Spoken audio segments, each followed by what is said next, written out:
Could a church truly survive, let alone transform a nation, if it completely severed its ties to the state, rejected government funding, and relied solely on voluntary pennies? In Victorian Scotland, an era when religious authority was traditionally anchored to the wealth and political power of the crown, the answer was a resounding yes. The ecclesiastical landscape of post-Reformation Scotland is a complex tapestry woven from deep theological conviction, debates over democratic governance, and fluctuating relationships between church and secular power.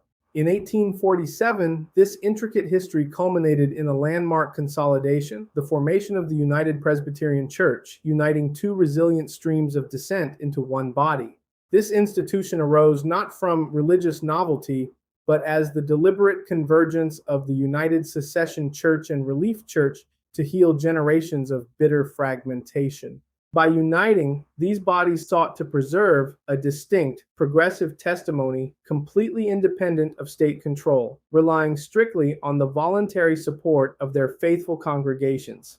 To comprehend the significance of this union requires a thorough examination of the deep-seated grievances regarding civil interference and spiritual autonomy that fractured Scottish Presbyterianism earlier. Scottish Presbyterianism was forged during the Reformation under John Knox, who introduced Calvinist theology, abolished episcopal hierarchy, and established a new framework for church governance. In 1581, Andrew Melville codified this order into a system of graded church courts, including kirk sessions, presbyteries, synods, and the National General Assembly. For over a century, the Crown repeatedly attempted to superimpose bishops onto this framework, sparking deep resentment, political volatility, and decades of civil strife.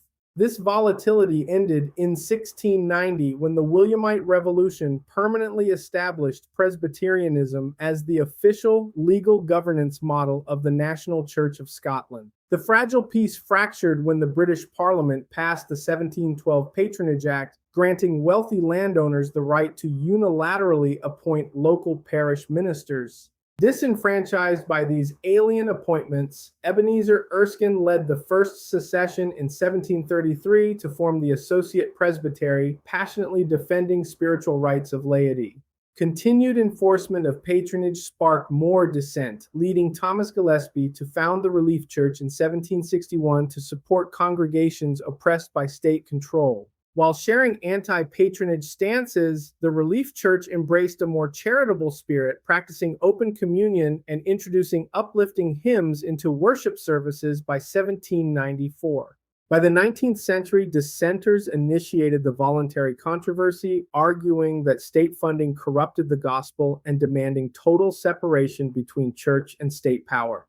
They championed voluntarism, the firm principle that churches should be sustained solely by free will offerings, mounting a systemic critique against all state church establishments. Concurrently, theological boundaries were tested by the Morrisonian controversy when James Morrison was expelled from the United Secession Church for preaching universal atonement doctrines. Though the church maintained its traditional Calvinist boundaries, this heated theological debate signaled the early beginnings of broader theological liberalization across Scotland. Between 1690 and 1843, successive schisms weakened the Church of Scotland, driven by irreconcilable tensions between state patronage and true Presbyterian democratic principles. Recognizing shared principles, the secession and relief streams converged in 1847 to form the United Presbyterian Church, uniting thousands under one progressive banner.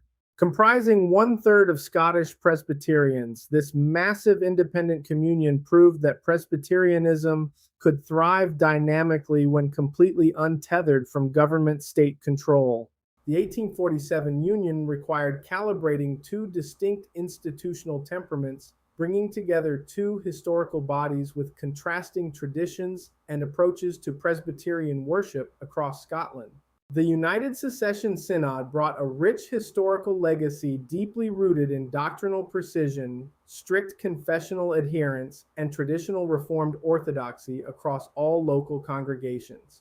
Conversely, the Synod of Relief embodied a conscious relaxation of rigid adherence to the Westminster Standards, prioritizing direct evangelical gospel proclamation over complex scholastic definitions. Crucially, leaders recognized that their historic estrangement stemmed entirely from disagreements over civil authority and church governance, rather than central salvific doctrines essential to salvation. This shared theological baseline successfully transformed their institutional differences into complementary strengths rather than contradictions, paving the way toward a harmonious and lasting ecclesiastical union. Daily religious life reflected these diverging paths as each branch maintained distinct administrative traditions, liturgical practices, and pastoral approaches to governing local church congregations. The Secession branch maintained exacting church discipline and restricted communion exclusively to those endorsing their specific ecclesiastical testimony and strict confessional standards without exception. In contrast, the Relief Church maintained an open, ecumenical posture, warmly inviting all genuine Christian believers to participate fully in its sacred ordinances and worship services. The Relief Church also embraced liturgical innovation by sanctioning an official hymn book in 1794, a progressive step the Secession tradition long resisted in favor of exclusive psalmody.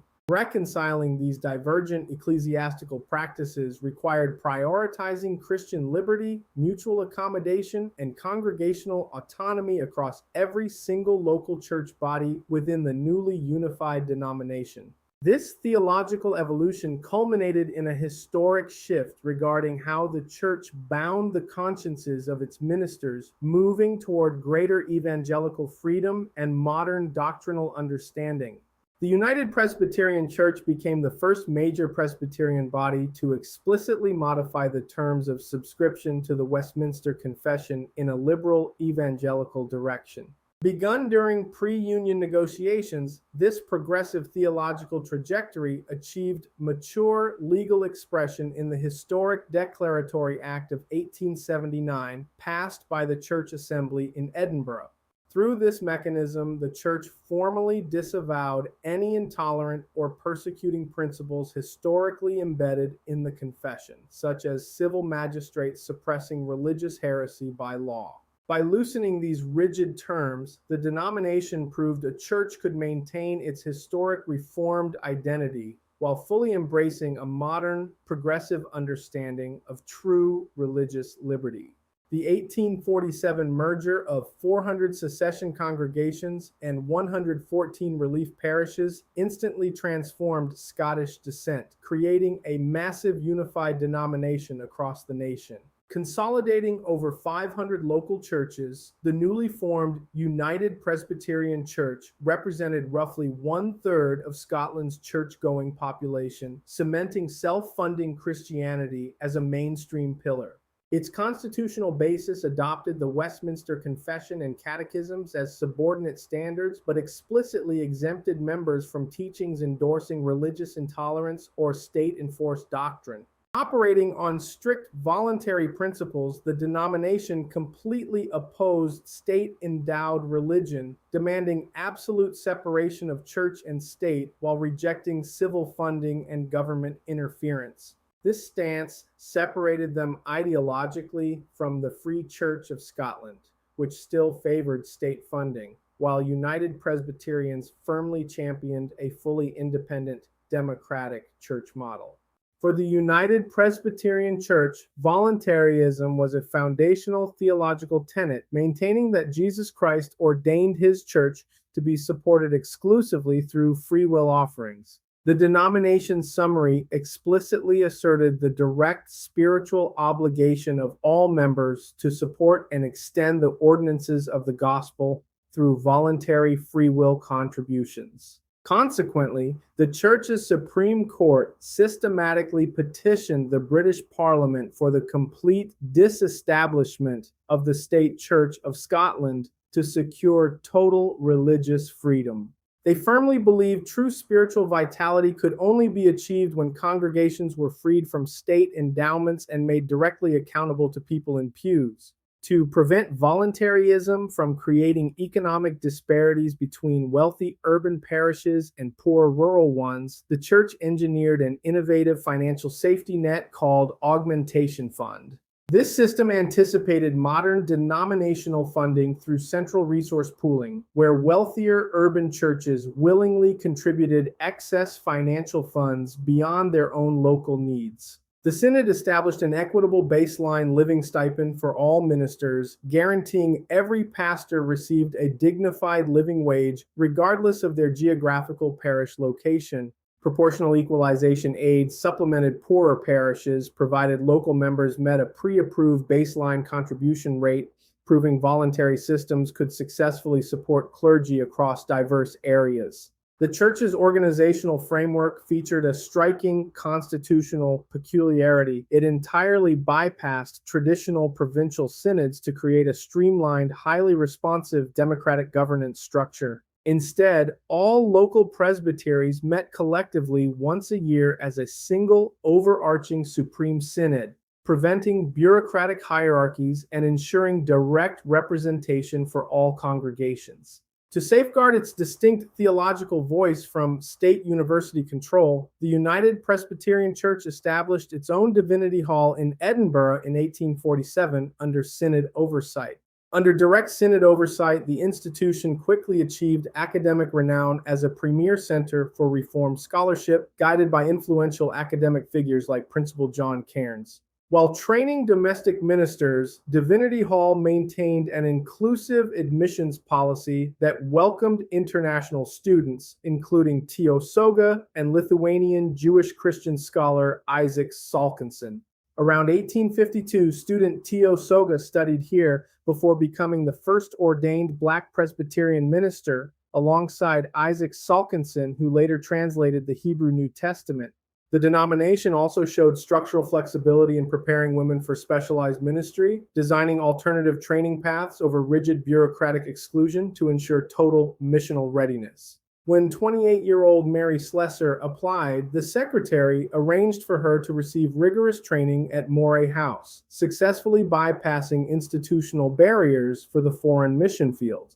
The domestic geography of the United Presbyterian Church reflected its historical origins as an urban and industrial protest movement, enjoying massive numerical success within the Scottish lowlands. While the church maintained a powerful presence in Edinburgh, its true demographic epicenter developed in the West, rapidly expanding its reach across major Scottish industrial centers. During the final decades of the 19th century, the United Presbyterian Church became the dominant Presbyterian force in Glasgow, capturing the loyalties of expanding urban working classes. In stark contrast, the United Presbyterian Church encountered systemic difficulties establishing a foothold in the Northern Highlands and Western Islands following the disruption of 1843. Because the Highland conscience remained firmly committed to the theoretical establishment principle, the thoroughly voluntaristic arguments of the United Presbyterians failed to resonate across northern regions.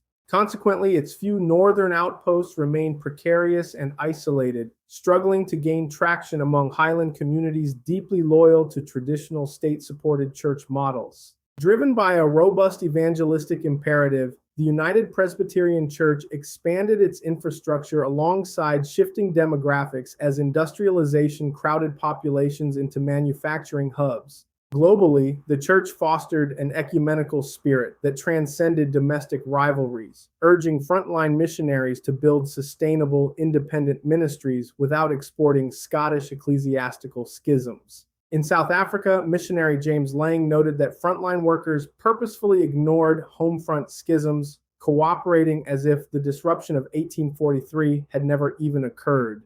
The denomination's international footprint was defined by pioneer efforts, including Manchuria, led by John Ross, whose innovative linguistic methods produced the historic First Korean New Testament. In Calabar, Nigeria, the church achieved international prominence through Mary Slessor, whose unconventional ministry and deep personal devotion completely transformed the local social landscape. Jamaica and South Africa served as vibrant incubators for self-governing indigenous ministries, prioritizing local leadership development across every single established overseas mission field. This strategy was epitomized by training and ordaining Xhosa intellectual Tiosoga for dedicated service in his native South Africa, establishing strong, self-sustaining native churches. The 5 decades following the 1847 merger marked a steady upward trajectory in both the demographic weight and economic stability of the United Presbyterian Church across the nation. By 1900, the denomination's independent footprint expanded to encompass 599 organized congregations and nearly 200,000 communicants, drawing heavily from urban working classes.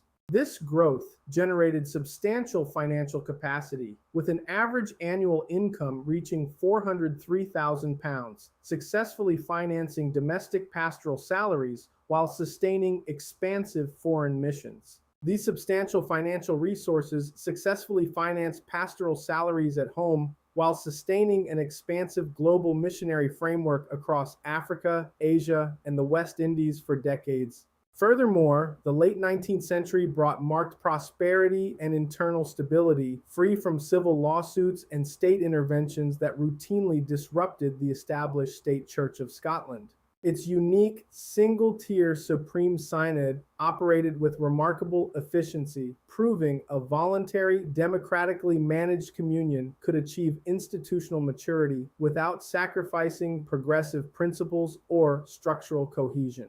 In 1900, Presbyterian consolidation reached a milestone as the United Presbyterian Church merged with most of the Free Church of Scotland to form the United Free Church. Celebrated as a monumental triumph for foreign missions, every single missionary from both bodies enthusiastically joined the new organization to advance cooperative evangelism across the globe.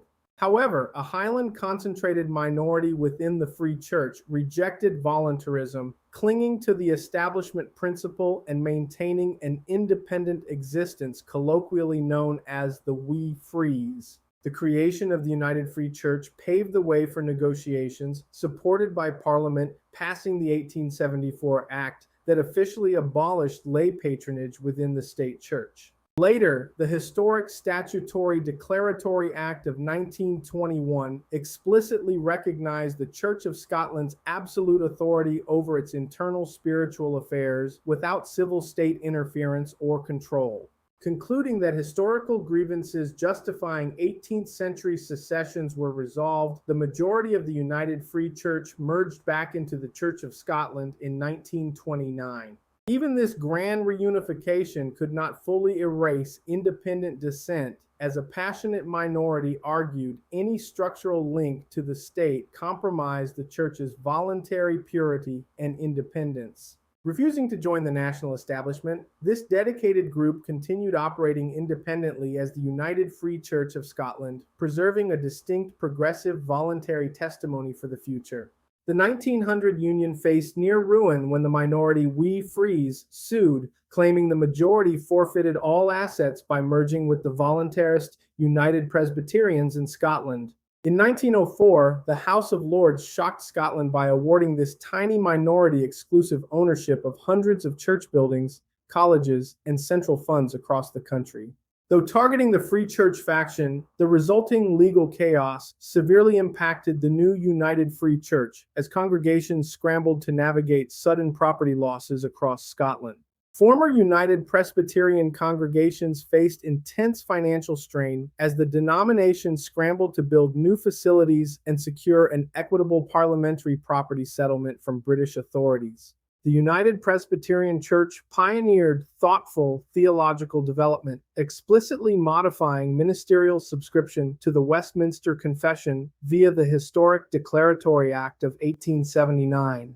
By modifying rigid subscription terms, it proved that historic Reformed identity could successfully coexist with progressive theological interpretation and complete liberty of conscience for all ministers. Structurally, the Church provided a blueprint for modern denominational administration, bypassing provincial synods to create a flat democratic hierarchy that empowered local congregations across Scotland. Furthermore, the innovative Augmentation Fund offered a model for financial equity. proving an unendowed church could pool voluntary wealth to guarantee a dignified living wage for rural ministries. The legacy of the United Presbyterian Church of 1847 challenges us to consider how we navigate the boundaries between our core convictions and the culture around us today. If historic confessions can be adjusted to protect liberty of conscience, how do we determine which theological boundaries are truly worth defending and which are merely cultural artifacts? Furthermore, in an age of increasing polarization, are we willing to dismantle our own institutional silos to achieve a more unified global impact across the world? The story of global Presbyterian consolidation doesn't end in the Scottish lowlands. Join us next week as we cross the Atlantic to dive into another historic movement. We will explore the formation of the United Presbyterian Church of North America of 1858, seeing how similar desires for unity remap the religious landscape of the New World. If you want to keep exploring the fascinating hidden histories that shaped modern faith and theology, make sure to hit that subscribe button right here on Theology Today.